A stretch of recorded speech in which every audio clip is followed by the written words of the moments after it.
Hello everybody and welcome back to Out of Bodies 31 Days of October. In today's Haunted Memphis episode, I'm going to be talking about the Sears Crosstown building. So if you'd like to hear more about that, just keep on watching. So the Sears Crosstown building was a huge retail store, obviously owned by Sears, that was opened in 1927.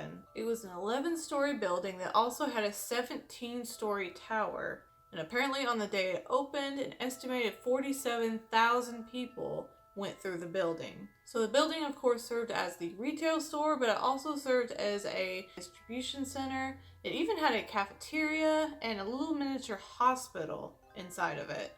So this place, especially at the time, was a very huge, big deal in Memphis. It was the place to go to shop and to hang out and to browse and anything like that.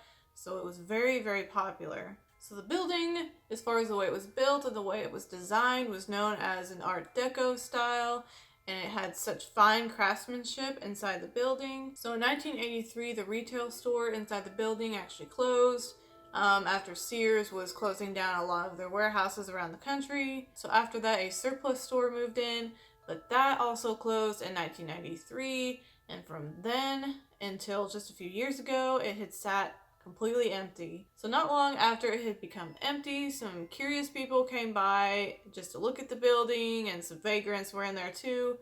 And apparently they had witnessed doors slamming and windows shutting right in front of them. Another thing that I found really interesting about this one, because there's not a lot of documented hauntings on this, but I found this one particular thing very interesting. Apparently you could hear busy shoppers and escalators throughout the building.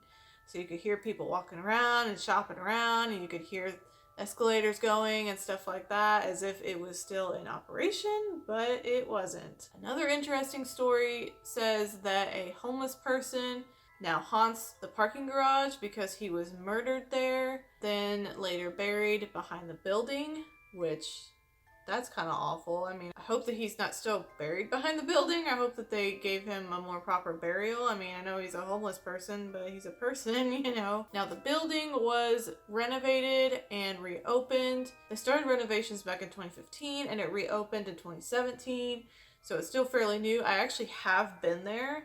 I didn't realize what it used to be because they call it Crosstown Concourse. So, of course, it's not called Sears Crosstown anymore. They did, similar to the Tennessee Brewing Company, they kept the old building intact and just redid the inside. So now it's like this high-end conference building, and it's got some other things in it as well, because it does have a lot of floors. So the first floor has like different places to eat and different things to do, to hang out, and art stuff on the first floor. On the second floor to the sixth floor is office space, and then the floors above that, so from the 7th floor on up, is all apartments. So like I said, I've been there for recently it was for like a car show conference thing, and it was very nice on the inside. Really well renovated. They did a really good job, but I actually had no idea that building was the once Sears Crosstown. I'd heard of the Sears Crosstown, but I didn't realize the Crosstown Concourse was the same building. So I'd be interested to know if people still experience anything paranormal in there. I didn't know about the paranormal stuff before I went there, so I didn't really think to like turn on my abilities and try to listen for anything, you know.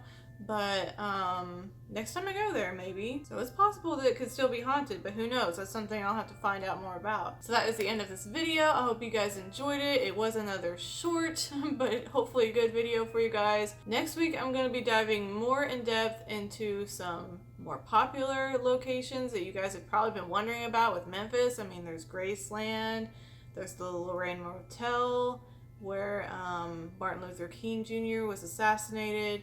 There's, you know, other places like Sun Studios. I mean, there's other places I have yet to really research into, but I'm going to be doing that for next week. I kind of wanted to save the best for last. I felt like those places there'd be a lot of information on those places, so I wanted to kind of save that for last, so just know that that's coming. But yeah, thank you guys for watching, and I will see you in the next video.